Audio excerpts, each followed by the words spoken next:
Go live and then there we go. Welcome to the House Committee on Government Operations and Military Affairs. It is Tuesday, April 18th, and we're here this afternoon to pick up our work on S32 and Act relating to ranked choice voting for presidential primary elections. And our first witness today is Professor Eric Maskin from Harvard, who I believe is going to tell us a little bit about preferred models for doing some of the tabulation with ranked choice voting. So Professor Maskin, thank you for taking the time to zoom in with us today. Well, it's my pleasure. Thank you for your invitation. It would be helpful if I could show you some slides. Do I have the power to share my screen? Yes, I believe our fabulous committee assistant, Andrea, has made that happen. And it looks as though it's going to work. Thank you. I just want to make sure that that everyone can see the slides. Are they visible? We can, and there you go. Now you're in full screen view. That's perfect. Great. So I'll take a few minutes to make a few points, and then I'll be happy to take your questions. But if I say something in the middle of my presentation that you're not following, please interrupt me so that I can clarify. Sounds good. So what the point I want to make is that ordinary ranked choice voting is actually a good improvement to standard plurality rule. I'm very much in favor of it. However, it's possible to make a further improvement, which could be quite important in some circumstances. And I want to talk about how to make that improvement. So just to remind you of why ranked choice voting is such a good idea, let's imagine an election where there are three candidates. We'll call them A, B, and C. And we'll suppose that the voters break down into three groups. 40% of voters are the A supporters. They have the ranking A, B, C. 25% are the B supporters. They have the ranking B, C, A. And 35% have the ranking C, B, A. So in a sense, there are the A supporters and there are the anti-A people, the people who put A last. Now, the thing I want to stress is that in this example, most voters, 60% of voters, prefer either B or C to A. Nevertheless, if we use ordinary plurality rule, the standard voting method in the United States, A is going to win because A is going to have 40% of the vote, and that will beat 25 or 35. What is going wrong is that even though B and C are in some sense more popular than A, they split the vote between them, and so neither wins. And ranked choice voting solves this problem. It solves it because voters get to rank the candidates. They can do more than just express their preference for a favorite candidate. And because 60% of voters are ranking B and C above A, that ensures that A is not going to win, that one of B or C is going to end up winning, which from a democratic point of view, democratic from a small d perspective, is the right outcome. In fact, in this example, what will happen is that since none of these three candidates is ranked first by a majority, we will drop the candidate who is ranked first the least often. This is how standard ranked choice voting works. That's candidate B. And then people who support B will have their second choice moved into first place. And then C will defeat A by 60% to 40% in the instant runoff. Now, that's certainly better than having A elected. However, notice that actually 65% of voters in this example prefer B to C.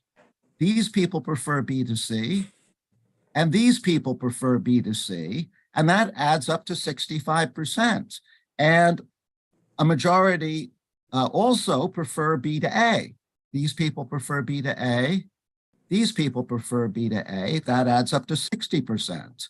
So if you believe in respecting the will of the majority, it should be candidate B who wins the election, not candidate C.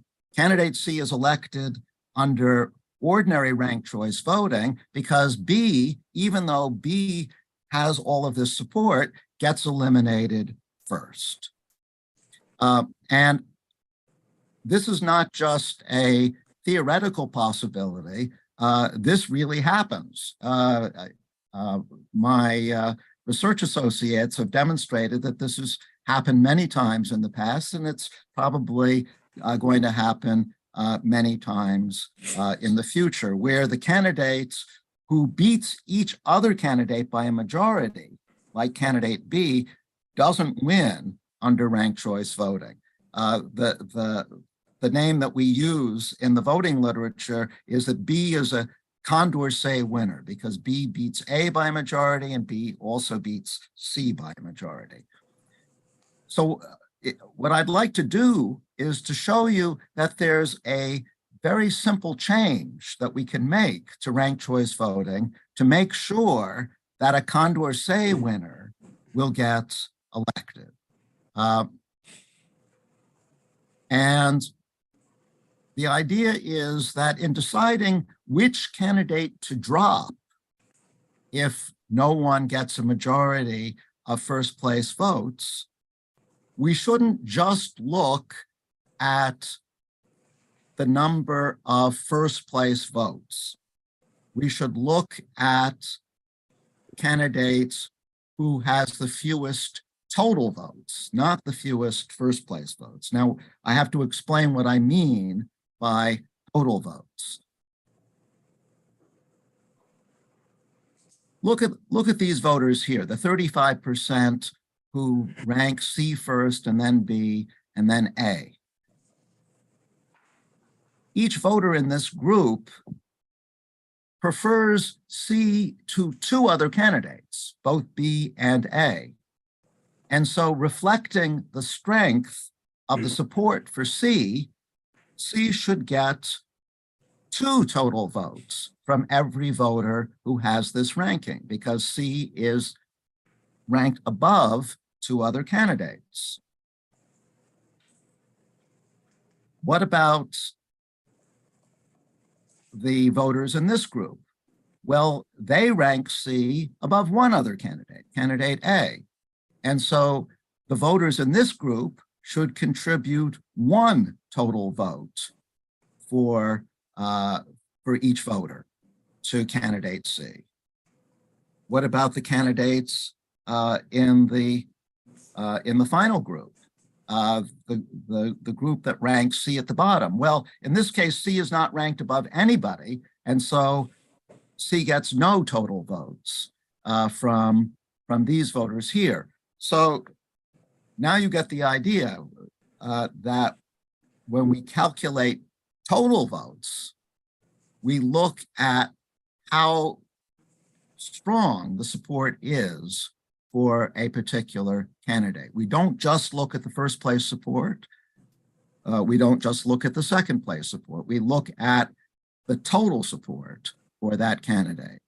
Now, when we do the calculations in this example, we see that candidate C gets 95 total votes because C is ranked above 2 other candidates 35% of the time. So that's 35 times 2.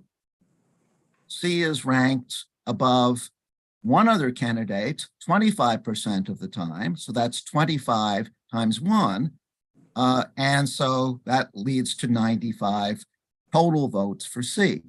If we do the calculation for A gets 80 total votes, and the calculation for B gives B 125 total votes. So notice that candidate A has the fewest total votes. So it should be candidate A who gets dropped in this example, not candidate B.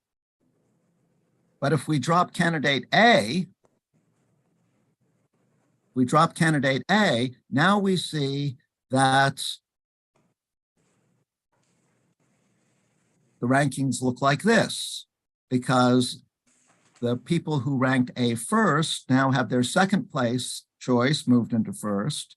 And so now B is the winner against C. 65% of voters prefer B to C. So B wins if we make the small change from dropping the candidate with the fewest first place votes to dropping the candidate with the fewest total votes. And this is a small change in the voting procedure, but it's a big change for democracy because we are truly respecting the will of the majority when we elect B. So that's really the point that I wanted to make. If there is a candidate like B who is a Condorcet winner, who beats each other candidate by a majority, then we ought to elect such a candidate. And furthermore, we can make a small change to the rules of ranked choice voting to make sure that Condorcet winners will be elected. And let me leave it there and take your questions. I have a couple, but I want to go to the committee first. Thank you very much, Professor Maskin. Representative Hooper. Welcome, Professor. Thank you for coming. So essentially, in my brain, what you're saying is without the revision, pure ranked choice manufactures the second place winner as opposed to with your Condorcet added, it reveals the candidate that is more favored by all voters. That's right. There is a risk with ordinary ranked choice voting that the candidate who is truly the most popular will not get elected. And the change that I am proposing corrects that problem and makes sure that if there is a majority winner, candidate B in my example, that candidate will actually win the election. Is that what actually happened if you remember the Burlington election in 2009? Exactly. That is exactly what happened in Burlington in 2009. They used ranked choice voting. And the Condorcet winner in Burlington lost because of the deficiencies of ranked choice voting. Now, I should stress when I say deficiencies that ranked choice voting is miles ahead of ordinary plurality rule, but it does have this small flaw, which could be corrected using the change that I'm proposing. One last. Sure. And the last question, I guess, are the voting machines capable of doing that at the present time? Absolutely. In fact, from a voter's point of view, there would be no change at all in what the voter does. The voter is just going to rank candidates. The only difference in the whole election procedure is that the software for tabulating who gets eliminated will be changed. But that is a simple and straightforward change. And the voters will see no change whatsoever. Thank you, sir. Thank you very much for your invitation. Okay. So Representative Waters Evans, go ahead. Thank you. Hi, I'm wondering if this Condorcet method is more accurately reflecting what the voters want. Why is it so much less commonly used than regular ranked choice voting? That's a good question, and it's reasonable to ask of any system, if the system is so good, why don't we see it used more? We do see it used in some places, but ordinary ranked choice voting is, of course, much more popular. And I would say that that's probably for historic reasons.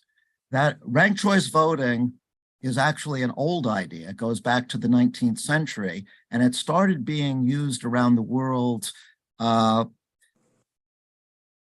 mainly in the early 20th century. So, for example, Australia adopted ranked choice voting for their lower house of parliament about 100 years ago. And at that point, to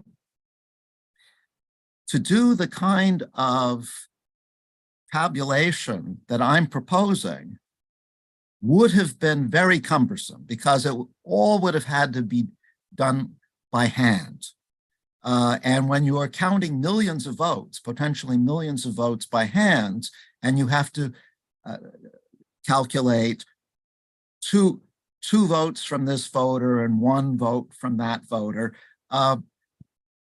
it would have been much too complicated to conduct an election at that time totally by hand.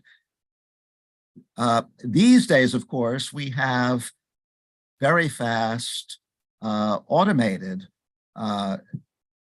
election tabulation methods. And so my proposal would be easy to put into practice. But at this point, so many places have already adopted standard ranked choice voting that's what people know about. And the method that I'm proposing is not yet as well known, simply because of the historic accident that ordinary ranked choice voting was adopted first. Professor, my first question has to do with, so in the Condorcet method, we've got to kind of multiply, there's this multiplier to get the total votes. That's right. And I'm wondering if that runs into constitutional issues when we think about, the one person, one vote. I don't think so, because when after all, in a ranked choice voting election, people are ranking candidates anyway. They are doing more than just expressing their preference for a single candidate. Weighting a voter by how strong his or her preference is for a particular candidate isn't really doing anything more than is already being done in ranked choice voting. That is, if you accept the fact, and many constitutional scholars do accept the fact, that ranked choice voting is in line with one person, one vote, then the variation that I'm proposing will also be in line with one person, one vote. Thanks. And my other question is, one of the things I read, and I think you made reference to it in the article that you had written that was shared with us, I think it's called The Fairest Vote of All, that there are mathematical challenges to any of these ranked choice voting methods. But one of the things that came up in testimony with the Condorcet method was the idea that you can get into a circular challenge with the preferences where Yes. No candidate actually is a Condorcet winner. And is that something that we should be thinking about as the kind of primary drawback, if there is one, to this method? Let me say two things. You raise an important question, and let me answer it in two different ways. The first answer is that the variation that I was talking about, where we eliminate the candidates with the lowest total vote score, rather than the lowest first place vote score, that method will always lead to a winner. So there is no difficulty in getting a winner out of the system, just as ordinary ranked choice voting always leads to somebody being the winner. Now, as you point out, it is a theoretical possibility that there may be no Condorcet winner. There may be no candidate who would beat each other candidate in a head-to-head contest. In that case, the variation that I'm proposing is just, it's going to lead to the same thing as ordinary ranked choice voting, rather than to a Condorcet winner. But my second answer is, yes, there is a theoretical possibility of there being no Condorcet winner. However, in practice, that almost never happens. My team has studied literally thousands of elections in Australia, which has been using rankings now, as I said, for 100 years. And we have never run across a case using the Australian data where there has not been a Condorcet winner. So it could happen theoretically, but in practice, it's extremely rare. Isn't it true, though, that it's also extremely rare that the instant runoff vote winner and the Condorcet winner would be a different outcome? I mean, we have this very real example here in Burlington, Vermont from 2009, but that is the extreme outlier, is it not? It depends what you mean by extreme outlier. Again, we have analyzed the data from Australia, and actually in about 6 or 7% of the cases there, the Condorcet winner and the ordinary ranked choice vote winner were not the same. So 6 or 7% is not every day, but it's not an extreme outlier either.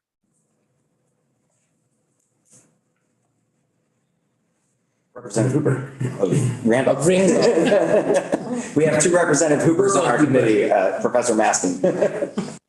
Professor, you may have said this already and I didn't catch it, but how many different types of ranked choice voting exist? Oh, there are many types. I couldn't give you an exact number, but would it be like 20? At least, Okay. at least. Interesting.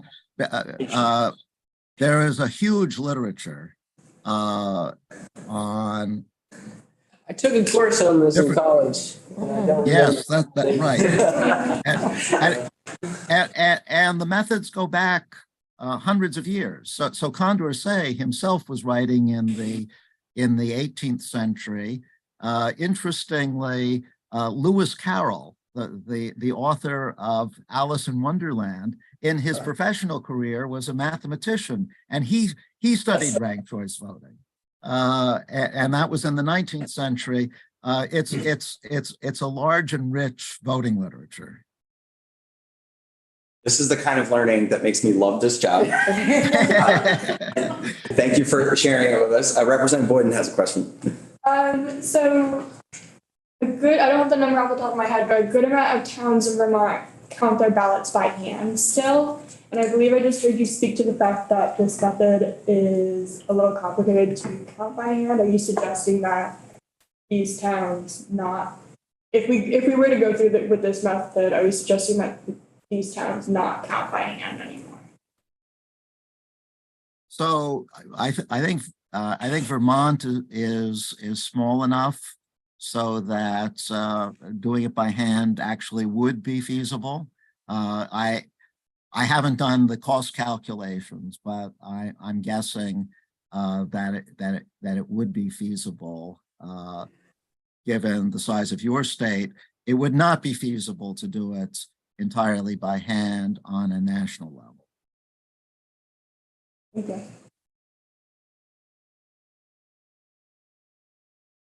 Representative Hooper of Burlington. Thank you, Mr. Chair.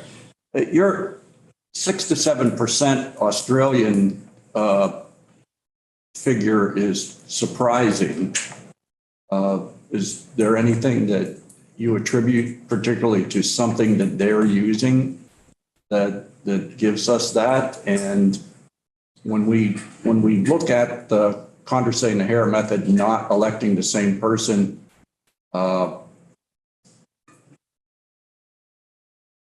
is that effectively sort of like having a tie in a regular winner take all? Okay, well, you've asked a couple of questions there. First, let me describe the circumstances in which in which ordinary ranked choice voting, the Hare method, as you call it, might not give the same answer as a Condorcet election. Those tend to be circumstances in which there are 3 candidates and the centrist candidate is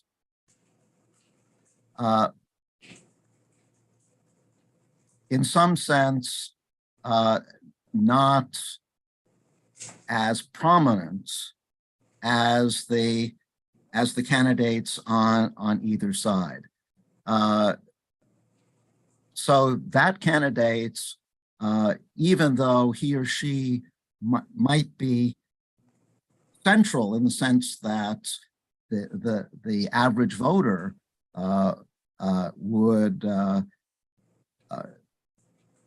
support that candidate quite strongly, the more extreme candidates, the ones on the left and right, are going to get the lion's share of the first place votes. This, for example, is what happens in Alaska in the special House election last September. The candidates that everybody was talking about were Sarah Palin on the right and Mary Peltola on the left. There was a candidate, Nick Begich, in the middle, but he didn't attract the same amount of attention.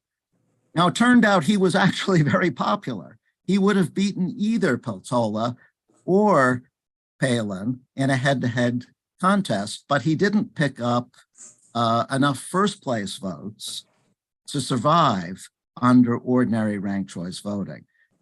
Those are the sorts of circumstances where we would expect ranked choice voting or Hare voting and Condorcet voting to result in different outcomes, and that's what has happened in Australia. Now, I wouldn't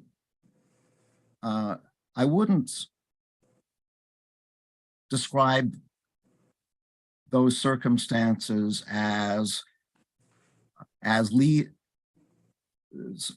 circumstances in which the ranked choice voting candidate and the Condorcet voting the Condorcet candidate differ, I wouldn't describe those circumstances as leading to no clear-cut or no obvious majority candidates.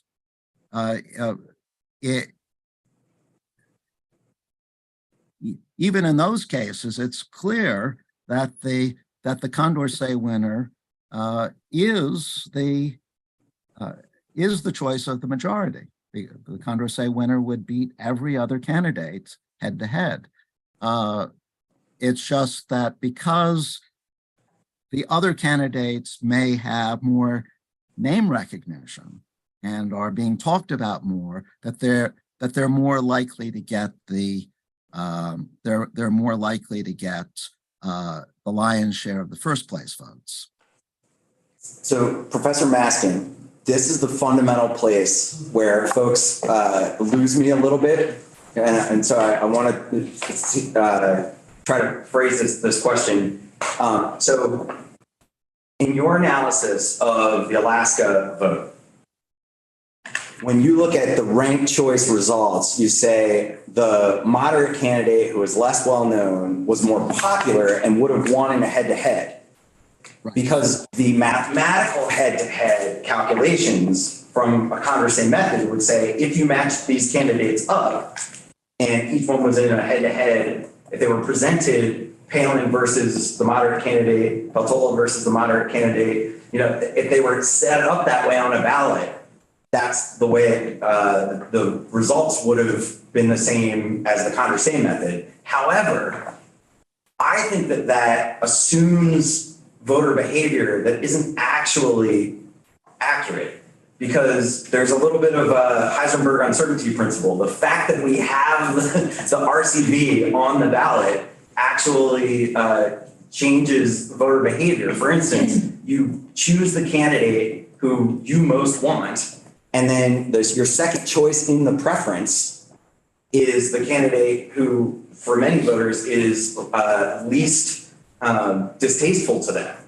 And so, of course, the moderate candidate does better in that case in mathematical head-to-head matchups, but I would argue that they don't necessarily win in real head-to-head matchups. I wonder what your response is to that assertion. Well, in the case of Alaska, we can't really test your hypothesis because there wasn't enough done to see how people might have voted if they had been presented with the choices differently. However, this is why I think the wealth of data from Australia is so interesting. There,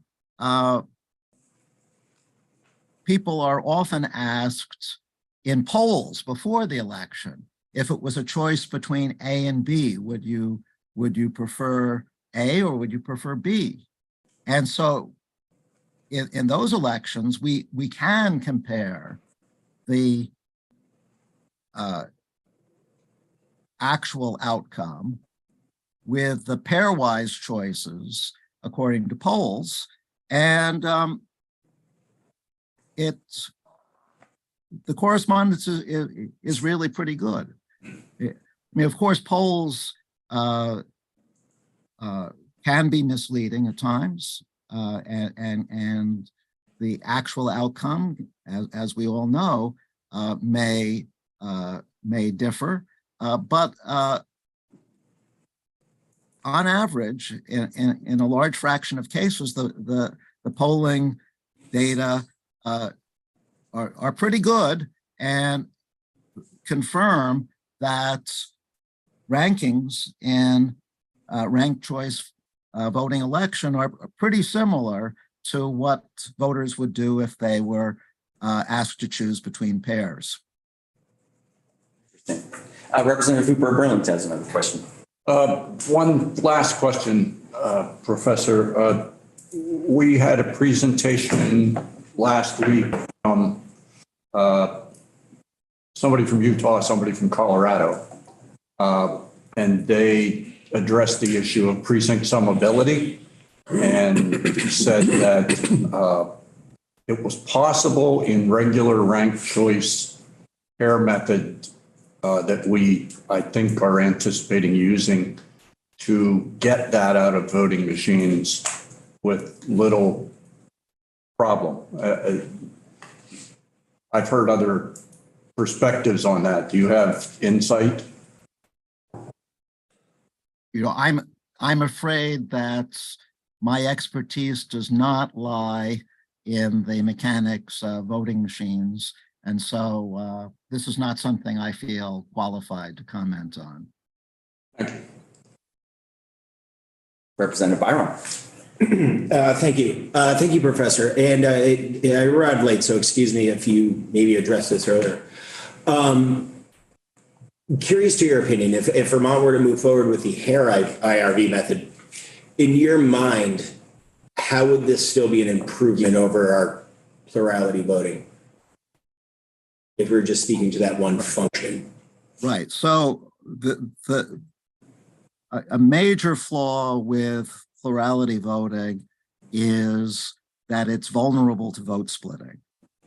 In the example that I put up at the beginning, I think you can still see it. Candidates B and C split the anti-A votes, and that allows candidate A to win, even though most people prefer either B or C to A. And this is something that happens over and over again in plurality rule elections.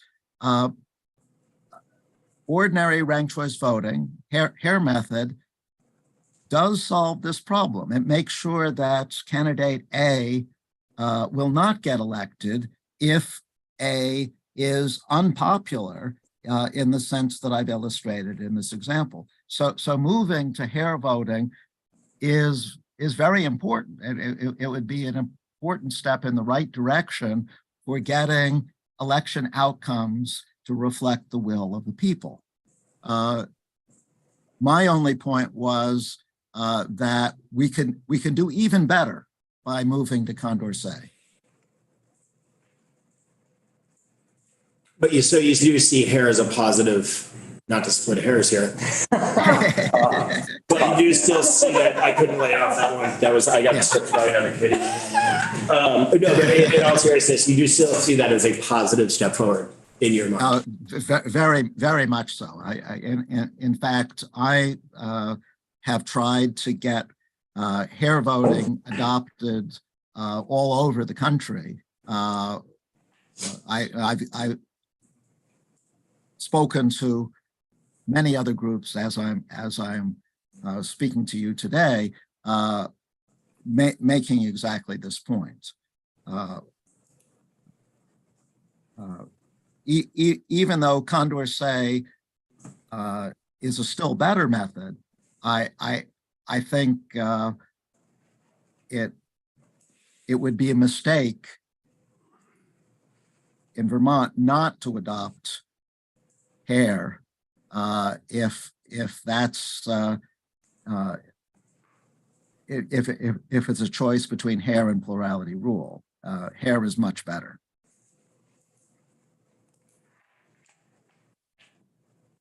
Any other questions for Professor Maskin? Running on time today, loving it. Professor Maskin, this has given us a lot to think about. I think I'm going to go to Representative Cooper Randolph in a second here, but I wanted to really encourage the committee to read the documents that were shared with us, especially I think that the contemplation of the different calculation or tabulation methods in the Professor's Ferris vote all article is really, really fascinating stuff to think about for all of us who are elections, GovOps nerds on this committee. I actually have a question for you, Mr. Chair. For me, okay. What is the Heisenberg uncertainty principle? Oh, it's the idea that the act of observing it changes it. So similarly, I was saying the act of having the opportunity to rank your candidates actually changes voter behavior. I was using it as an analog. Gotcha. Yeah, I don't have to Google that. Thank you. Yep. Professor, how many students do you have and how many courses do you teach? Well, over the years, I have supervised close to 100 PhD students here at Harvard and before Harvard, MIT. Normally, I teach 2 courses a year. Sometimes one of those courses is actually on the theory of voting. Well, the reason I ask is because I wonder if it is information that comes readily to your students, and if you think that it's something that ordinary people could wrap their heads around easily enough. Oh, I have every confidence that voters will understand both ordinary ranked choice voting and Condorcet voting because we have so much evidence from places where ranked choice voting has been used for years that people have no difficulty comprehending it, especially after they've had experience with it. You know, if you're showing it to them for the first time, they might find it a little different from what they're used to, but they catch on pretty quickly. And I was heartened, for example, that after New York City used ranked choice voting for their mayoral primary a couple of years ago, 75% of New Yorkers said that they were happy with it. They thought it was an improvement over the old system, and they wanted to use it again.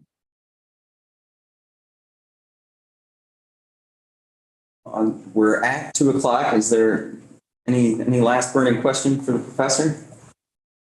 Great. This has been a very healthy discussion and an exciting one, especially for what I think a lot of people think that we're getting into the weeds on math, but we've talked about physics, mathematics, philosophy, elections principles, and it's only 2:00. So I really, really appreciate you zooming in with us and helping us understand the pros and cons of these different tabulation methods. It was really valuable. Thank you, Professor.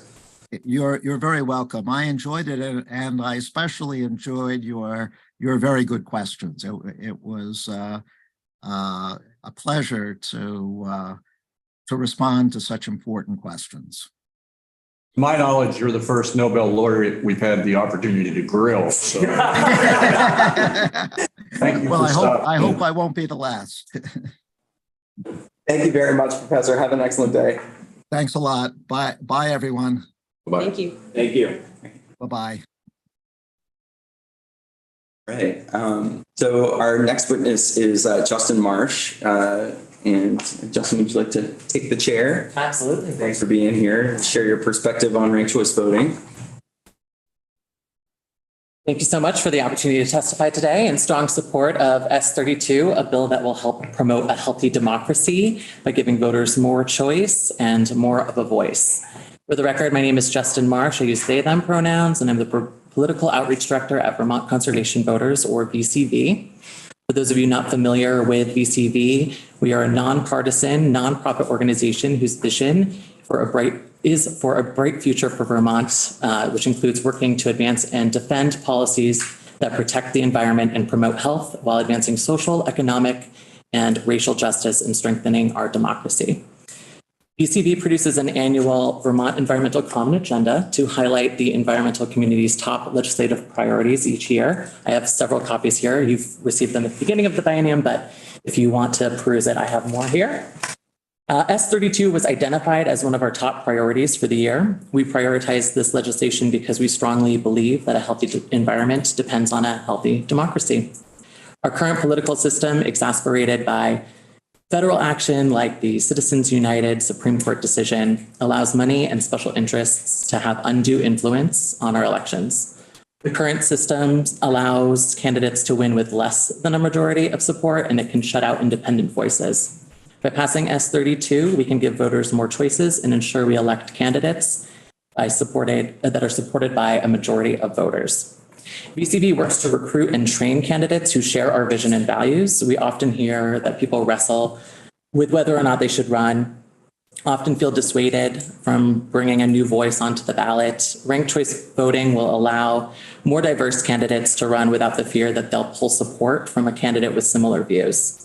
By allowing voters to rank their candidates in order of preference, people can support the candidates they prefer without feeling compelled to do strategic voting, worrying about which candidate they think is most likely to win. In 2012, my home district of Lamoille 3 had a vacancy for state representative. I was active and interested in the local races and was encouraged to run.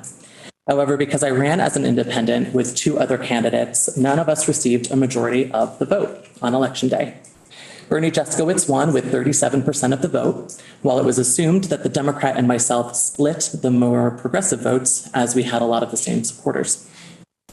Our combined votes equaled 63%, and I often heard on the campaign trail that I wish I could vote for all of you. And we kept it very cordial, all 3 of us. While circumstantial, of course, in the next contested race in my district in 2018, the Democrat, Lucy Rogers, won with 59%. And in 2012, the Democrat, Rep. Lucy Boyden, won with 70%. No other independent or third-party candidate has sought the candidacy since I did in 2012. Had ranked choice voting occurred, the end results may have differed, and more voters could have felt heard and represented. In VCV's candidate trainings and recruitment, we also hear candidates who feel discouraged from running due to how negative campaigns can get. This can be particularly true for women and candidates of color. Ranked choice voting helps to discourage highly negative campaigning since candidates need to appeal to voters as their possible second choice. With politics getting more and more polarized, we think this would be a step in the right direction. We also believe a healthy democracy engages as many voters as possible. We are strong supporters of many of the reforms implemented in recent years, including same-day and automatic voter registration, universal vote by mail for general elections, and adopting ranked choice voting in presidential primaries and statewide elections will be another step in a positive direction by ensuring all voters' voices will count, which can become an issue when a candidate has pulled out of a race, which is common in presidential primaries. VCV has put a lot of time and effort in partnership with the Secretary of State's office and more than a dozen diverse organizations, including Disability Rights Vermont, the Vermont Racial Justice Alliance, the Vermont Network Against Domestic and Sexual Violence, the ACLU of Vermont, and the Vermont Interfaith Action, among others, to educate voters on vote by mail. And we stand ready to collaborate with partners to educate Vermont voters on how to successfully participate in ranked choice voting for the presidential primaries in 2028. We can learn the lessons from other states and communities who have already successfully implemented ranked choice voting. In conclusion, at a time when democracy is under attack in so many states, we're excited that Vermont is taking up S32, which will help ensure more voters' voices are heard, encourage more diverse candidates to run, and foster more positive elections. We hope the committee moves this policy forward, and we look forward to continuing to work together. And thank you. I'm happy to answer any questions. Justin, thanks for being here on behalf of VCV and also sharing your personal experience as a candidate in a plurality election that who knows if there had been ranked choice voting, that would have been a different outcome. But it's one of the examples I think that kind of brings us into stark relief. Folks have questions for Justin?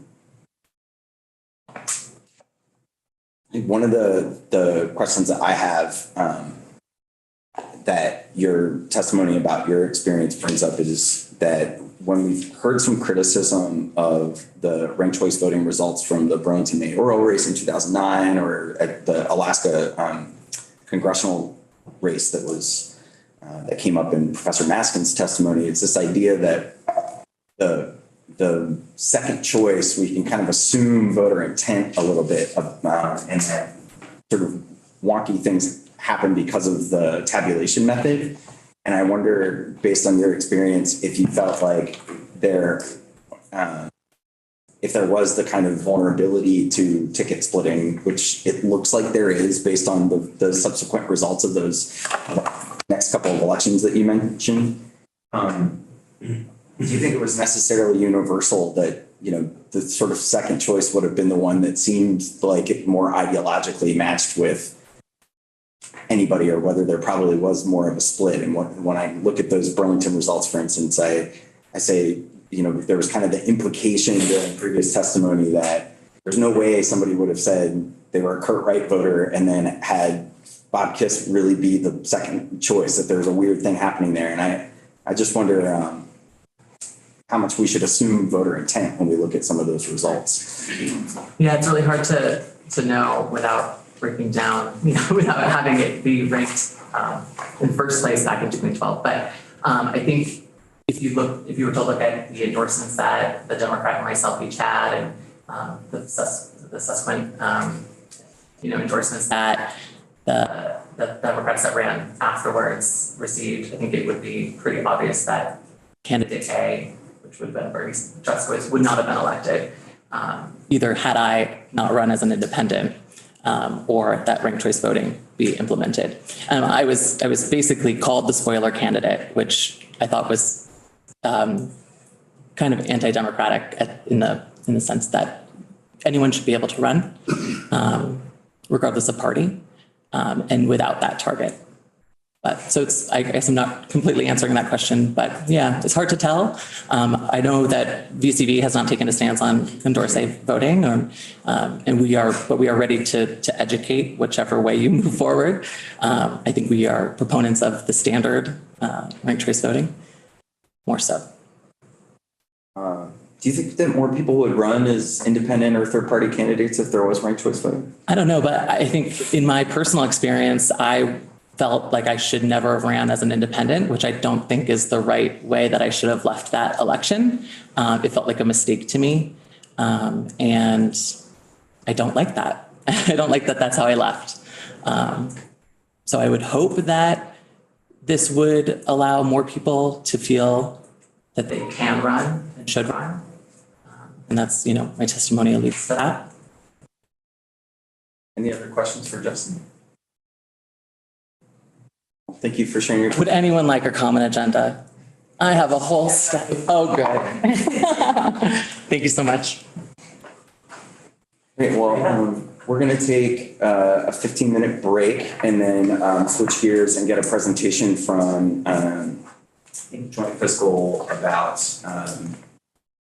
pensions generally and as it relates to S42, the divestment bill. So why don't we, if Chris can be here at 2:25, let's try and get him here then, and we'll take 15 and try to get back in our seats at 2:25. So we'll adjourn.